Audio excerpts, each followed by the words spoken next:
The Good Reading Podcast is brought to you by LuxuryRead, the monthly book subscription that pairs a new release book with a pampering gift delivered to your door. There are new books every month and 9 genres to choose from.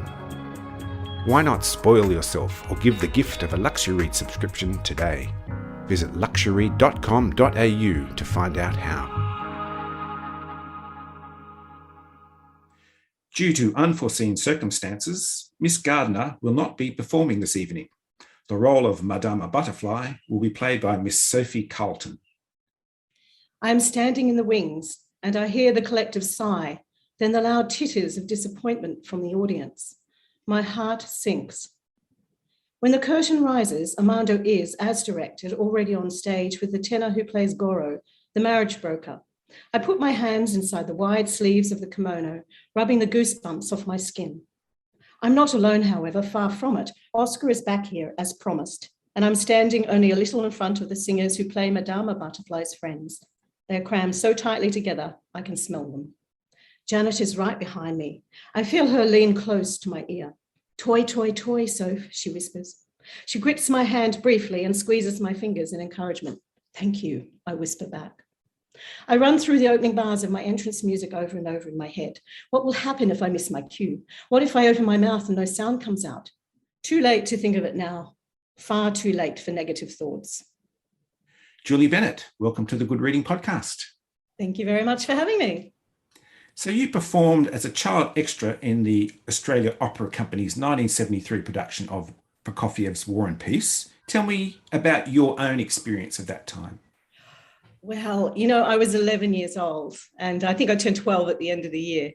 And, as a child, you don't understand quite how dramatic that moment in time was. It's only on reflection that I realized what an amazing experience that was. And we'd been given these stage directions and I thought, and it was all about being part of the scene, getting involved in the scene and just being in that world. But then I saw footage of myself because the Australian Opera Australia put it up recently and I was able to have a look at it. And there I am looking around the set, looking overhead at the lights, looking out at the audience, and I wasn't half as cool, calm and collected as I thought I was. But it was still magic. It was absolute magic. So I looked out at the audience and I thought I wouldn't be able to see anyone. And I could see sort of 3 or 4 rows back and there was ladies in gorgeous gowns and glittering jewels. I knew that it had the capacity to completely freak me out. So I thought, I think I'll just get involved in this world on stage. And once you do that, it takes over and it is absolutely magic. And that particular night, the first night, when on the first opera I performed in the Sydney Opera House, the curtains closed and there was such an atmosphere behind the closed curtains. People were hugging each other and kissing each other and, there was such a joyous behind the scenes moment. And that's what stayed with me for a long, long time. And I just absolutely loved it. It was magic. And the other thing that was really fascinating was being in the Opera House. As the Opera House was born, coming to life. And I remember standing at the green room window and looking out at the harbour. And that's those moments like that where you go, wow. But all the time I was trying to be very cool, of course. The Understudy is a love story in every sense of the word, love in all its forms, but yes, also the love of opera, of Sydney, of the Sydney Opera House, and also for Sydney of the 1970s. Are these the things you wanted to celebrate? I was born in New Zealand, so Australia's my adopted home. And I fell in love with Sydney. I just, when you leave a country, even as a child, it's a difficult thing to do. You leave your home and your family and your friends. When I walked to the Opera House, with my dad, I felt like that was my house and that was my home. And I understand that it's not my house or my home. But as a child, it felt like, this is where I belong.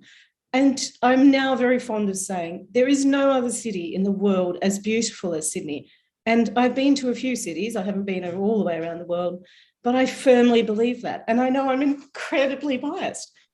but it's spectacular, the waterways and the sunshine and the people. And I love Australia and I love Sydney. So yes, I think maybe that was the first thing I actually wanted to celebrate, the city of Sydney and how beautiful it is, and the country of Australia. The Australians are wonderful and they celebrate life. I think Australians celebrate life, and that's fantastic. The Sydney Opera House has such a special memory for me, and the smell of it is, it's sensational to look at, and inside and out, but it's the smell of it for me. I walk through that vehicle concourse and that smell will remind me of opera and my time, there forever. That medley of salt and sea and concrete and earth, it's just, for me, it's just as elemental as rain. It's the most amazing smell that conjures up all of that.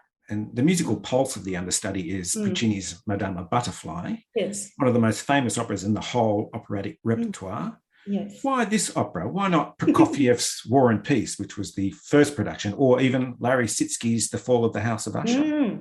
Why Madama Butterfly? I didn't actually set out to choose any particular opera, because if you ask me what my favourite opera is, I cannot possibly choose. I didn't choose Madama Butterfly on purpose. It kind of chose me. Puccini's music for me is just exquisite. It's exquisite music. And of course, the more I wrote, the more into it I got and the more beautiful it was.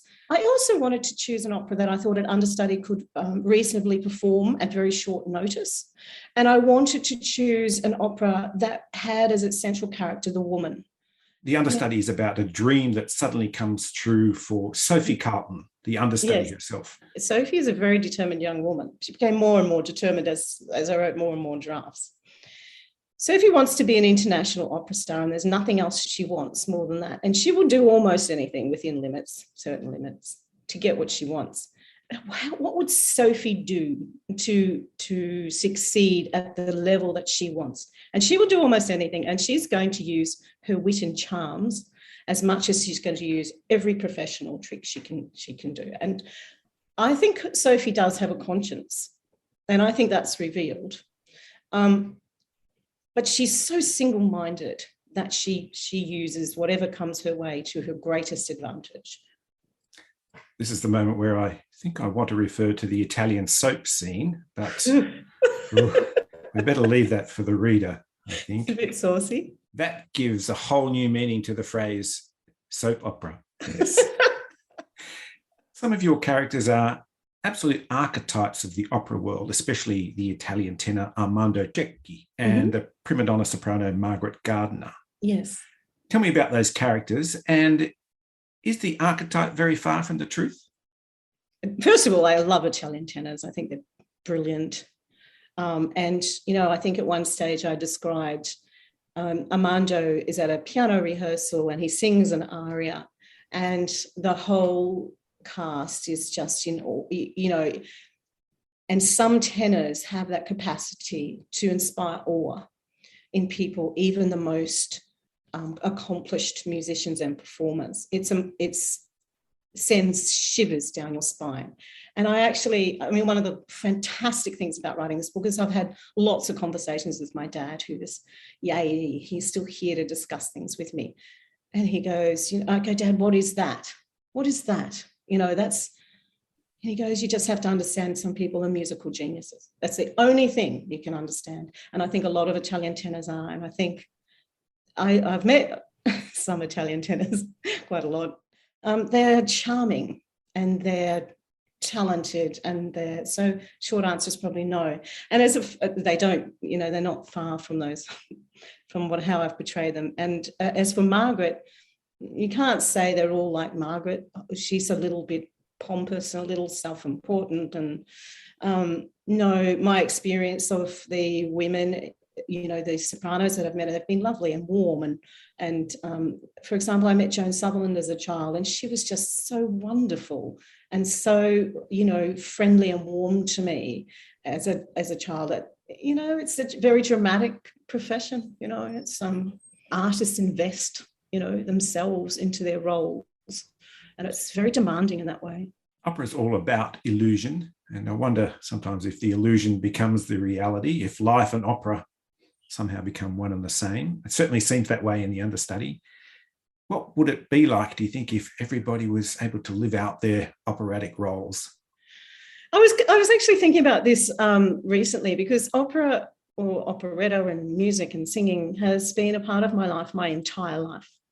And as a child, it was very interesting to go and see. I saw my first operetta. My dad was in an operetta by Franz Lehár called Land of Smiles.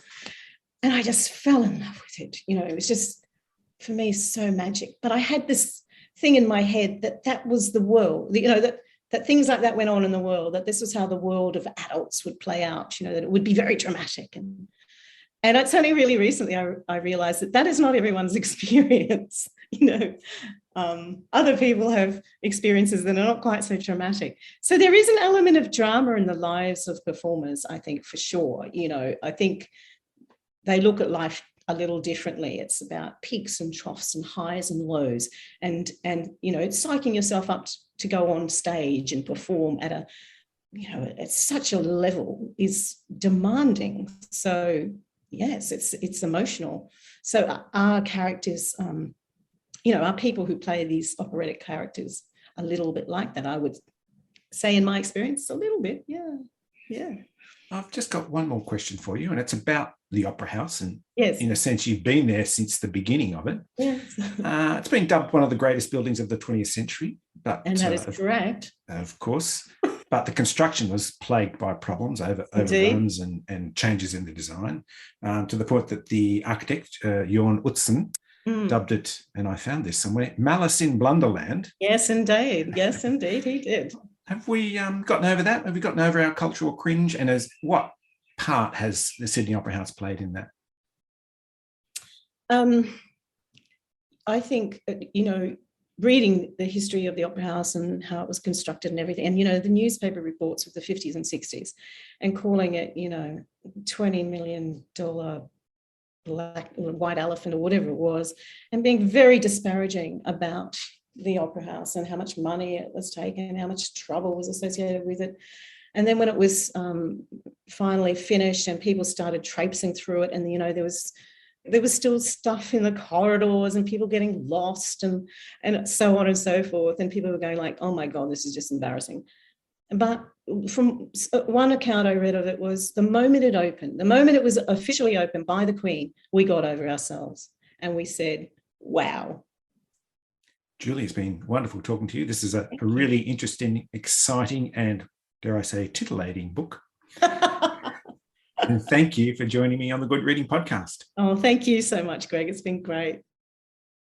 I've been talking to Julie Bennett about her debut novel, The Understudy. It's published by Simon & Schuster, and you can find it at goodreadingmagazine.com.au.